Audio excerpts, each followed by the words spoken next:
देवराज एक बड़ा ही मशहूर पत्रकार होता है। रात के तकरीबन 2 बज रहे थे।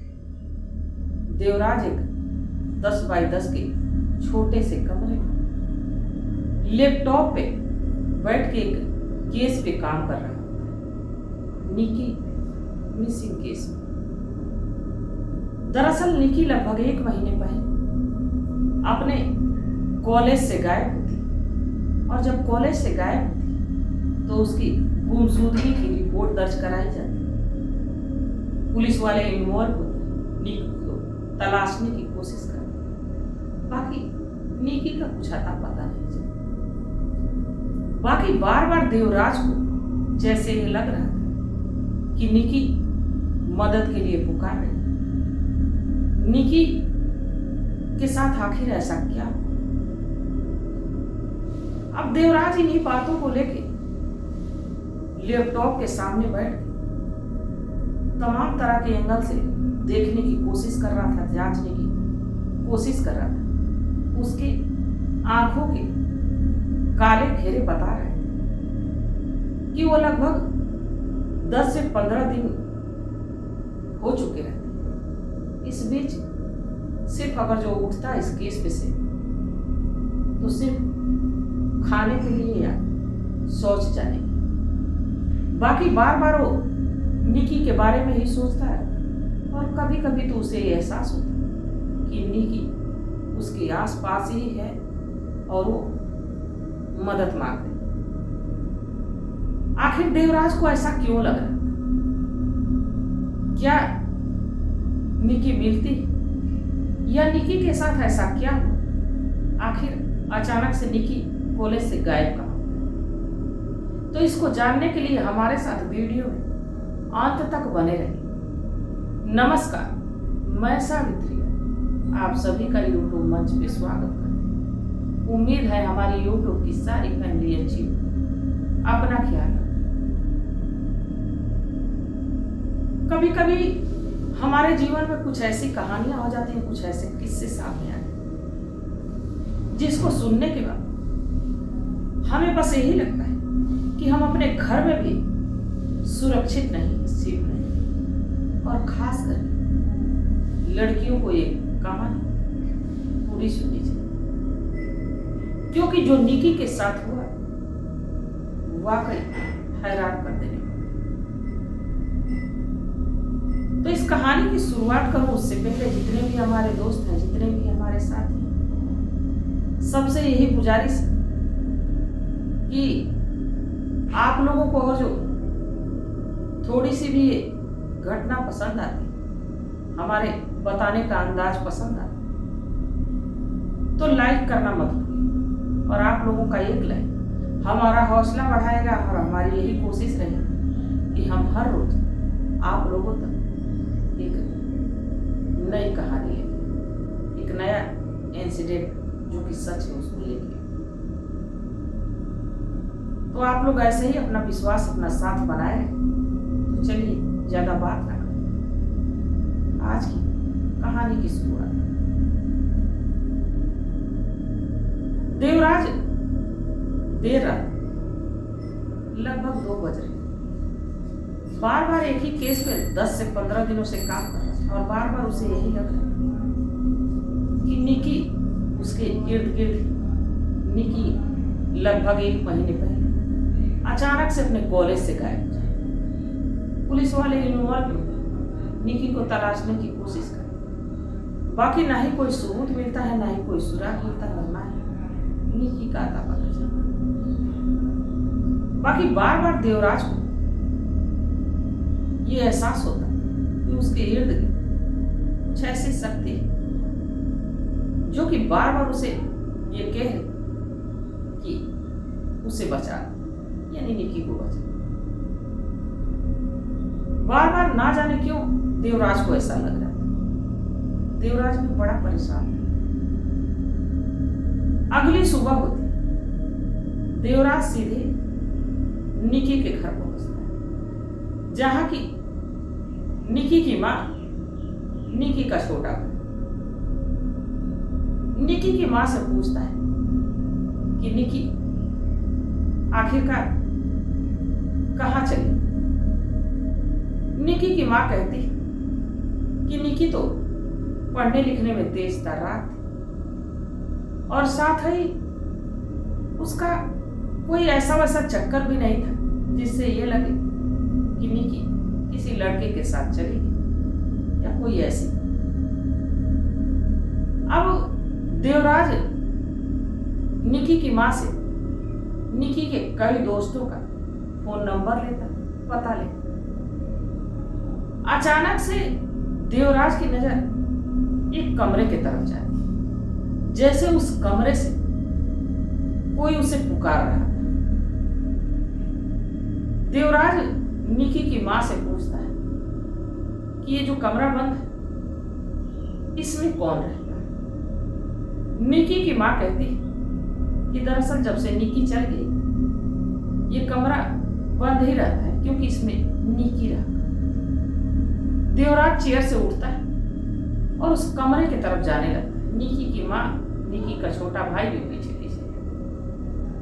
जैसे दरवाजा देवराज खोलता है, जैसे लगता है कि कोई उसे अंदर की तरफ खींच रहा है। देवराज जाता है, निकी की कई फोटो लगी रहती उसकी नजरें दौड़ती। उसके अलमारी पे, उसके टेबल पे, जिस बेड पे वो सोती थी, तमाम जगह अब देवराज अपनी नजरों को दौड़ाता है और हर जगह से जैसे लग रहा था कि कुछ उसे सुनाई दे रहा है, कोई उसे कुछ कहने की कोशिश कर रहा है। अभी देवराज ये देख ही रहा होता है, तब तक उसकी एक नजर डायरी पे पड़ती है। उस डायरी के पन्ने को उलटने लगता है। लास्ट पन्ने पे लिखा होता है कि मैं अब बहुत परेशान हो गई और मैं इस घर को छोड़ के हमेशा के लिए जा रही हूं। जब देवराज ये बात सुनता है, पढ़ता है, तो उसको अजीब सा लगता है कि जब ये जान रही थी निकी कि उसको कहीं जाना है, तो इसके बारे में किसी को क्यों कुछ पता है। अब देवराज इस डायरी को निकी की माँ से नजर छुपा के अपने पास ही रखता है और वहां से चला जाता है। अब जाता है तो उस डायरी में तमाम फोन नंबर लिखे थे उसके दोस्तों के, उसकी सहेली के, जहां की देवराज बारी बारी से सबको फोन करता है, निकी के बारे में पता करने की कोशिश करता है। तभी निकी का एक फ्रेंड बताता है कि निकी को लास्ट समय कॉलेज के एक किनारे पे बैठे हुए देखा गया। इसके बाद निकी का कोई अता पता नहीं। जैसे ही सुबह होती है, देवराज कॉलेज पहुंचता है तो देखता है कि वहां लोगों की भीड़। कॉलेज के भीतर स्टूडेंट जहां तहां बैठे हुए। देवराज समझता है, वो उस निकी के दोस्त से पूछता है कि अंत बार कहाँ पे निकी बैठी। वो बताता है। इसके बाद देवराज वहां से चला जाता है। सोचता है यहाँ पे दिन में कुछ देखना ठीक नहीं, यहाँ पे तो रात में कुछ देखना चाहिए। जैसे ही रात होती है, देवराज आता है और गेट पे ताला पड़ा। किसी तरह वो बाउंड्री को पार करता है, कॉलेज के भीतर जाता है और जब उस जगह पे पहुंचता है जहां की अंत बार निकी बैठी हुई थी, मोबाइल का टॉर्च जलाता है और जिस जगह पे निकी अंत में बैठी थी उस जगह पे बैठता है और उस टॉर्च को जला के इधर उधर देखने की कोशिश करता है। रात के तकरीबन 1:30 बज रहे, चारों तरफ रात का सन्नाटा।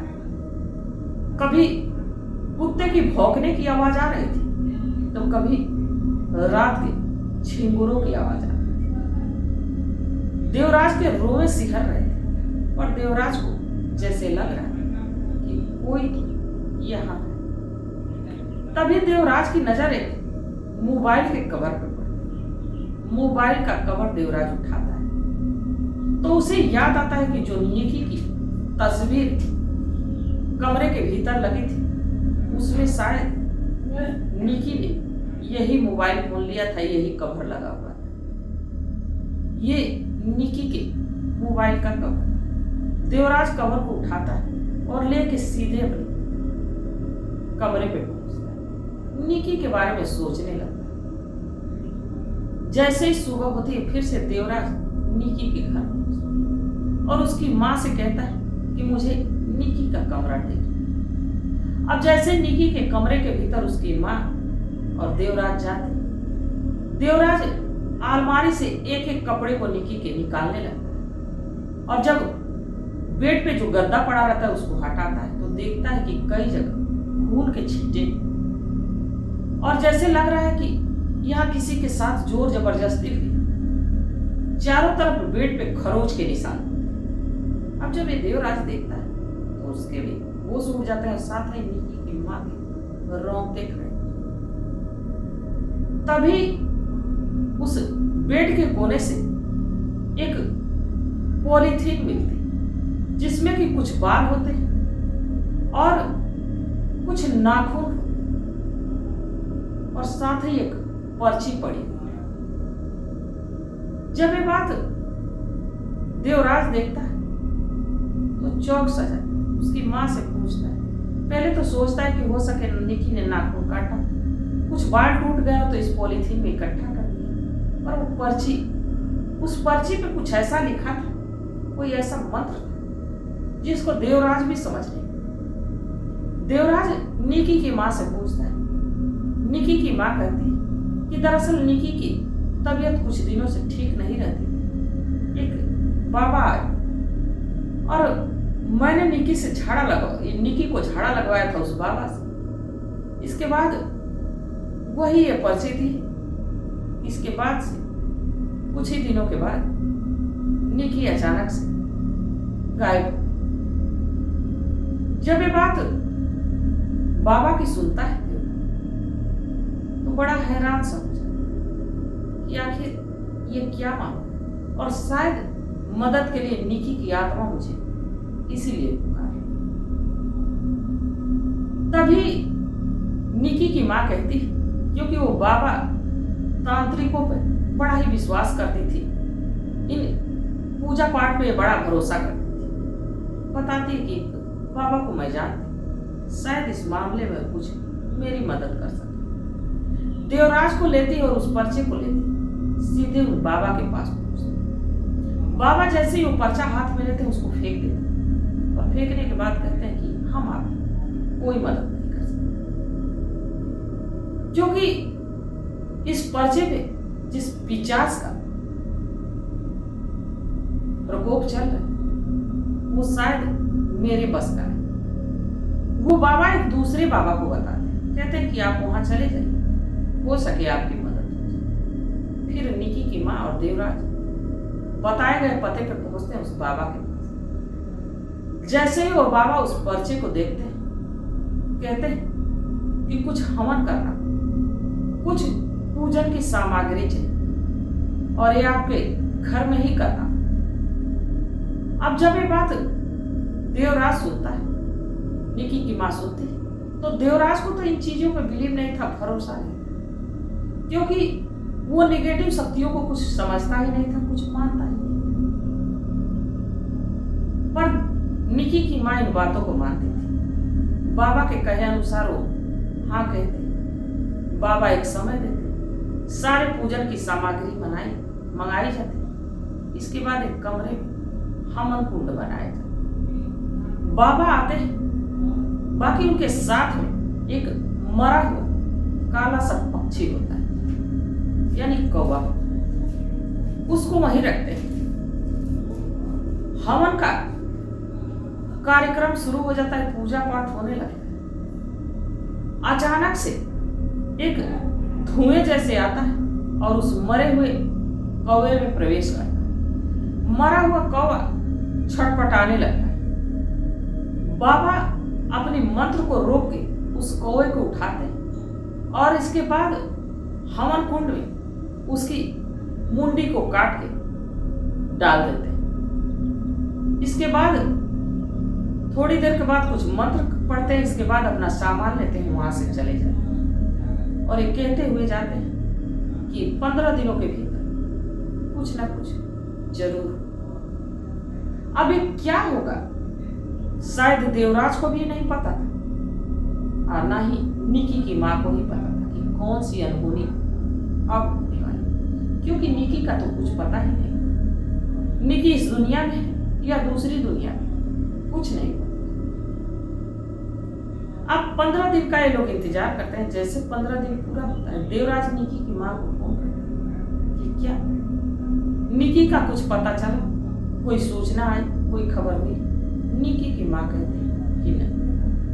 इसी बीच देवराज के नंबर पे एक कॉल आती है। जैसे ही वो कॉल रिसीव करता है, उसे एक ऐसी आवाज आती है कि मुझे बचा लो। फोन डिस्कनेक्ट हो जाता है। अब बार बार देवराज उस नंबर पे कॉल करता है, बाकी नॉट रीचेबल है। देवराज को पता नहीं क्यों लग रहा था कि जैसे ये कोई मुझसे मदद के लिए फोन किया। बाकी ना ही कॉल फिर दोबारा आती है और ना ही उस नंबर पे कॉल लगती। अचानक से निकी के माँ का फोन आता है कि एक जगह से ढाबे के पास से खबर आई। निकी को देखा। देवराज और निकी की माँ उस ढाबे के पास पहुंचते तो देखते हैं कि वहां निकी है, बिल्कुल बीमार अवस्था में, दुबली पतली सी और बिल्कुल आंखों के पास काले घेरे बने और जैसे लग रहा है कि महीनों से उसने कुछ खाया ही पिया नहीं। अब निकी को वो लोग लाते हैं, निकी का उपचार कराना शुरू करते हैं, पर निकी से कुछ पूछते तो निकी को कुछ पता ही नहीं होता है कि वो कहाँ थी, उसके साथ क्या, सब कुछ भूल चुकी थी मां। यहाँ तक कि वो घर से कब गई, कॉलेज कब पहुंची और फिर चली कहाँ। जब ये बात हो जाती है, निकी मिल जाती है, इसके बाद देवराज और निकी के माँ उस बाबा के पास पहुंचती। बाबा से पूछते हैं निकी तो मिल गई, पर निकी के साथ हुआ क्या। तब बाबा बताते कि जो बाबा आपके घर आया था, निकी को झाड़ फूक किया था, दरअसल वो एक पिचास की पूजा किया करता था और जैसे ही निकी को देखा वो निकी पे मोहित हो गया। उस पिचास को ये उसके पीछे लगा है मंत्रों द्वारा, और जब पिचास इसके पीछे लग गया तो फिर निकी पे पूरी तरह से अब उस बाबा का जो एक ध्यान लग गया और बाबा उसे अब अपने शक्तियों के बदौलत खींचता है। कॉलेज तो निकी जाती है पर बेसुध होती है और कब कॉलेज से उठ के नजरें छिपा के उस बाबा के गिरफ्त में चली जाती है। वो जो पिचास था वो पूरी तरह से निकी पे अपना अधिकार जमा चुका था। वो निकी को अपनी दुनिया में ले जाना चाहता। बाकी आप लोग समय रहते आ गए, हवन पूजा हुई और आपको क्या लगा कि वो कौवा जिसके अंदर वो काली शक्ति आई वो वही पिचास था, और जैसे ही वो पिचास उस काले कौवे के भीतर आए, मैंने उसको हवन कुंड में डाल के हमेशा के लिए जला दिया। इसके बाद उस पिचास से जब निकी आजाद हुई तो वहां से वो फिर से अपने घर की तलाश करते हुए आए। तो ये तो निकी के साथ घटा हुआ एक ऐसा इंसिडेंट जो कि शायद निकी कभी भूल नहीं सकती और ना ही जो इस केस पे काम कर रहा था देवराज इसको भूल सकता। और देवराज को भी एक बार भरोसा हो गया कि अगर जो इस दुनिया में, इस इंसानी दुनिया में भगवान की कल्पना की जाती तो यहाँ निगेटिव शक्तियां भी रहती जो कि हमारे इर्द गिर्द रहती और कब एक भक्षक बन के हमारे सामने आ जाए हम जान नहीं पाते। तो क्या ऐसा भी हो सकता है? आप लोगों को लगता है कि इस इंसानी दुनिया में हमारे इर्द गिर्द निगेटिव शक्तियां भी घूमती रहती? तो कमेंट सेक्शन में जरूर बताइए, क्योंकि आपके सलाह का, आपके मशवरे का हमें बेसब्री से इंतजार है। तो आप लोग तब तक अपना ख्याल रखिए और ऐसी चीज़ों से, खासकर लड़की, इन बाबाओं के चक्कर में तो कभी ना पड़ा। कभी कभी ऐसी शक्तियों का ये प्रयोग कर देते हैं। आज भी तंत्र मंत्र, आज भी योग साधना है हमारे इस पृथ्वी पे, इस ब्रह्मांड में, जिससे कि बहुत सी चीजें संभव हो सकती हैं। अगर जो अच्छी चीजें संभव हो सकती है तो बुरी चीजें भी संभव हो सकती हैं। तो आप लोग सतर्क रहें, सावधान रहें। और इसको सुनाने का मेरा उद्देश्य ये नहीं था कि किसी के धर्म को, किसी के जाति को आहत किया जाए, बल्कि बस इसलिए कि लोगों को सचेत किया जाए। तो आप लोग इस पे क्या सोचते हैं, आप लोगों की क्या सलाह है, कमेंट सेक्शन में जरूर बताइएगा। तो तब तक आप लोग अपना ख्याल रखिए, अपने परिवार का ख्याल रखिए, बाल बच्चों का ख्याल रखिए। मिलते हैं कल एक नई वीडियो के साथ। तब तक जय हिंद, जय भारत।